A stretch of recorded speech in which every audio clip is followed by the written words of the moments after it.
నేను 9 నుంచి 14 మధ్యన ఎంపీగా ఉండి మరి నేనేం సాధించినాను?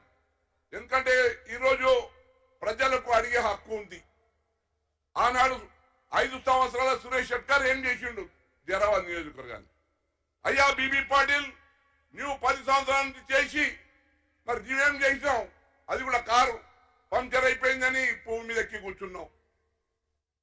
మరి ముఖ్యంగా మీ ఎంపీగా నేను చెప్తా ఉన్నాను, ఆ రోజు నాకు ఎన్నుకుంటే తెలంగాణ పోరాటంలో మా సోనియా గాంధీకి, రాహుల్ గాంధీ గారు, మన్మోహన్ సింగ్ గారికి ఒప్పించి 4.5 సంవత్సరాలు పార్లమెంట్ లో మా తెలంగాణ కాంగ్రెస్ ఎంపీల మందరం కూడి మరి కాంగ్రెస్ పార్టీకి ఒప్పించి మెప్పించి తెలంగాణ బిల్లు పాస్ చేసిన ఘనత మరి నాకు కూడా ఉందని కూడా మీకు మనవి చేస్తా ఉన్నాను. రెండోది నేషనల్ హైవేస్. మా నేషనల్ హైవే అంటే సంగారెడ్డి టు జహీరాబాద్ ద్వారా పునా బాంబే వెళ్ళేది. నేను ఎంపైనప్పుడు అది 4 లేన్ లేకుండే. దాని నెంబర్ పడి ఆనాడు మా కాంగ్రెస్ ప్రభుత్వంలో మరి ఎప్పటిపడి ఆ రోజు మరి 4 లేన్ రోడ్డు నేషనల్ హైవే చేయించడం జరిగింది. రెండోది సంగారెడ్డి నాందేడ్ అకోలా, ఇప్పుడు మన రోడ్డు ఏదో ఉంది, ఆ రోడ్డు ఆనాడు పార్లమెంట్ లో మరి దాని 2 సంవత్సరాలు కష్టపడి ఆ రోడ్డు మంజూరు చేయడం జరిగింది. కానీ బీబీ పాటిల్ గారు ఏమంటారో ఆ రోడ్డు తెచ్చిన నేనని.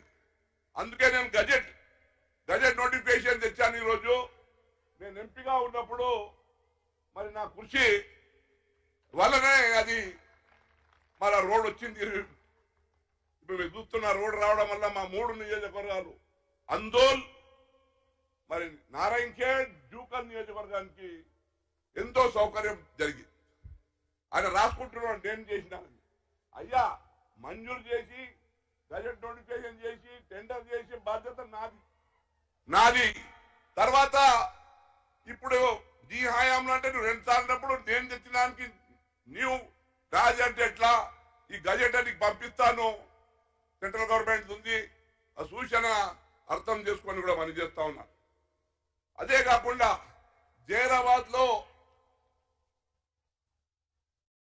ఇండస్ట్రియల్ కారిడార్ నీమ్స్, మరి అది కూడా ఆనాడు సెంట్రల్ గవర్నమెంట్ ఉన్నప్పుడు మంజూరు చేయించడం జరిగింది. గత 10 సంవత్సరాల్లో ఎటువంటి అభివృద్ధి కార్యక్రమాలు లేక, పరిశ్రమలు రాక, అక్కడ రైతులకు నష్టపరిహారం కరెక్ట్ ఇయ్యక వెనుకబడ్డది. మా రేవంత్ అన్న ముఖ్యమంత్రి అయిన తర్వాత మరి దానికి దామోదర రాజనరసింహ గారికి ఆదేశాలు ఇచ్చి మరి ఈరోజు అక్కడ రైతులకు ఒప్పించి రేపు పరిశ్రమ చేయడానికి కృషి చేస్తా ఉన్నాం. అదే కాకుండా నేను ముఖ్యంగా మా సోదరుడు సంజయ్ రెడ్డి గారు చెప్పారు, ఏంది ఈ ప్రాంతంలో ఒక ఇండస్ట్రియల్ ఏరియా కావాలని. మా రేవంత్ అన్నకు కోరుతా ఉన్నాం మేము. ఎందుకంటే మా ఈ సంగారెడ్డి నాందేడ్ అకోలా రోడ్డు అన్న మొన్న మీ పాదయాత్ర రాహుల్ గాంధీ అమ్మడు వెళ్ళారు. మా నారాయణఖేడ్ ప్రాంతంలోనే మీకు 5 నుంచి 10,000 ఎకరాల భూమి అందుబాటులో ఉంది హైవే పక్కకే. మరి అది ఒక ఇండస్ట్రియల్ జోన్ గా RRR సంగారెడ్డి బయట వరకు RRR వస్తా ఉంది. ఒక 60-70-80 కిలోమీటర్ల లోపట్నే ఒక ఇండస్ట్రియల్ క్యారిడార్ కూడా మనం చేయడానికి అవకాశం ఉంది. మరి తప్పకుండా దాన్ని దృష్టి పెట్టాలని కూడా నేను మనం చేస్తా ఉన్నాను. మూడోది బసవేశ్వర సంగమేశ్వర మన కేసీఆర్ గారు వచ్చినప్పుడు ఏం చెప్పారు, దానికి మూలం పడేసినారు రేవంత్ రెడ్డి గారు వచ్చి కాంగ్రెస్ ప్రభుత్వం అని. బసవేశ్వర సంగమేశ్వర మూలం పడలేదు. మేము మా గౌరవ ముఖ్యమంత్రి గారు కోరుతా ఉన్నాం, సింగూరు జలాల్లో 29 టీఎంసీ వాటర్ ఉంటుంది.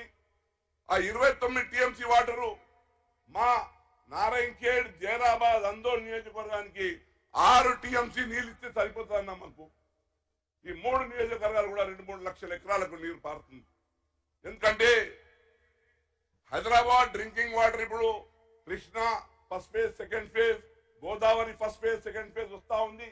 మరి ఈ అలొకేషన్ మరి మా ప్రాంతానికి ఇస్తే మరి మా ప్రజలకు ఇక్కడ లాభం అవుతుంది. మిగతా 9 టీఎంసీ వాటర్ నిజాం సాగర్కి వెళ్తా ఉంటుంది. నిజాం సాగర్ ప్రాజెక్ట్ ఉంది, అలొకేషన్ ఉంది. మళ్ళా గన్పూర్ ఆయకట్టుకు ఉంది. అంటే మంజీరా పరివాహక ప్రాంతం ఏదో వారికే హక్కు కలగాలని మేము కోరుతా ఉన్నాం. ప్రత్యేకంగా సింగూరు ప్రాజెక్ట్ వలన ఈ 3 నియోజకవర్గాలే కొన్ని వేల ఎకరాల భూమి నష్టమైంది మాకు. మరి దాని మీద హక్కు మాకు ఎటువంటి కూడా లాభం జరుగుతలేదు. దయచేసి మా ముఖ్యమంత్రి గారు కోరుతా ఉన్నాం, అంటే భవిష్యత్తులో ఎన్నికల తర్వాత మరి బసవేశ్వర సంగమేశ్వరకు మా సింగూరు అలొకేషన్ ఇచ్చి దానికి ముందు చేయాల్సిందిగా మనవి చేసుకుంటూ, మరి కాంగ్రెస్ హయాంలోనే ఎన్నో అభివృద్ధి కార్యక్రమాలు ఎంపీగా ఉన్నప్పుడు చేసినాను. మోడల్ స్కూల్స్ తెచ్చాను, 15 మోడల్ స్కూల్స్ వచ్చినాయి. 2 మోడల్ డిగ్రీ కాలేజ్ ఎల్లారెడ్డికి నారాయణగఢ్ తేవడం జరిగింది. మరి కేంద్రీయ విద్యాలయం కూడా మా జరావత్ తేవడం జరిగింది.